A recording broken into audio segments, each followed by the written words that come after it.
அவ்வளவு தண்ணியிலே அங்காரமா ஓடி வரான் எங்க கருப்பன் ஓடி வரான் எங்க கருப்பன் ஓடி வரான் பம்பையிலே குளிச்சு வரான்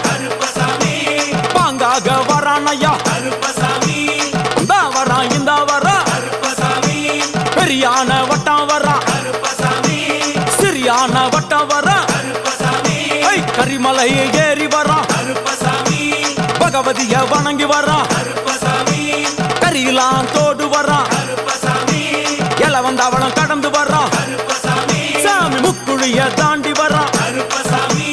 அழுதாமேடு உச்சி வரான் சாமி அழுதையிலே குளிச்சு வரான் ஆளை கட்டி தொட்டு வரான்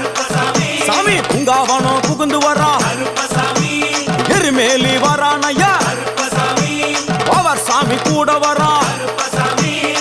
எருமேலி வந்து இறங்கிய கருப்பன் சுற்றுமுற்றும் பார்க்க எம்பெருமான் கருப்பனுக்கு மலகள் என்றால் கொள்ளை பிரியம். அவன் மலகளா சல்லடை கட்டி வருகின்ற வேளையில் ஆஹா ஆஹா காண கண்கோடி வேண்டும். அவை என்னென்ன மலர்கள் என்று கேட்டால் எடுத்து வைக்கும் கால்களுக்கு